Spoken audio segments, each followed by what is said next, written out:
Hello बच्चों, आज का हमारा क्वेश्चन है which of the following statement about low density polythene is false. हमें बताना है जो ये स्टेटमेंट्स दी गई है इसमें से हमारे पास लो डेंसिटी पॉलीथीन के लिए कौन सी रॉन्ग स्टेटमेंट है। तो अगर पहला स्टेटमेंट देखें तो it's synthesis require high pressure, तो हमारे पास एक करेक्ट स्टेटमेंट है क्योंकि जो इसकी सिंथेसिस में हमें हाई प्रेशर की रिक्वायरमेंट, ये स्टेटमेंट हमारे पास करेक्ट है कि हम हाई प्रेशर का इसलिए रिक्वायर्ड होता है ताकि हम उसकी डेंसिटी को लो कर सकें, टू लोअर इट्स डेंसिटी। तो ये ऑप्शन तो करेक्ट होगा। फिर है it is a poor conductor of electricity, ये भी हमारे पास ऑप्शन करेक्ट है, मतलब ये हमारे पास एक ट्रू स्टेटमेंट है।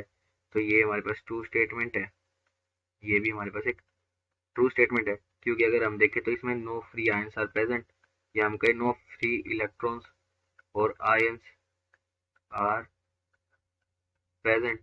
हमारे पास देखें तो ना कोई फ्री आयन प्रेजेंट ना इलेक्ट्रॉन प्रेजेंट है to conduct the electricity, to conduct the electricity. तो ये हमारे पास एक ट्रू स्टेटमेंट है कि ये पुअर कंडक्टर होते हैं।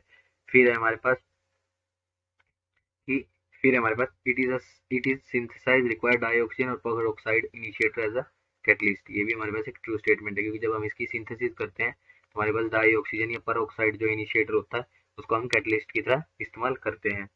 फिर हमारे पास डी स्टेटमेंट है it is used in the manufacture of bucket dustbin etcetera, ये हमारे पास एक फॉल्स स्टेटमेंट है। तो ये हमारे पास फॉल्स स्टेटमेंट है।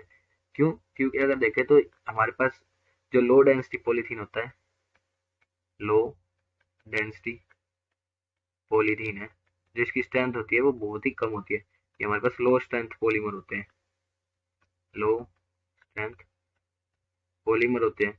तो लो स्ट्रेंथ पॉलीमर होते हैं तो इनकी जो जब जो इनसे हमारे पास हम इनसे अगर बकेट्स और डस्टबिन बनाते हैं तो हमारे पास बनेंगे भी तो उनकी स्ट्रेंथ बहुत कम होगी, तो हमारे पास अच्छे नहीं होंगे। तो इसलिए हम इनको जो है यूज नहीं करते बकेट्स और डस्टबिन की मैन्युफैक्चरिंग में, not used in buckets and dustbin manufacturing.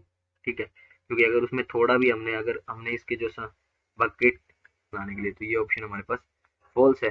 तो अगर हम इन चारों ऑप्शंस में से देखें तो जो हमारे पास क्वेश्चन गिवन है उसके हिसाब से जो हमारे पास आंसर आएगा वो इसका फोर्थ ऑप्शन निकल के आएगा, that is the false statement, that is the D statement. Thank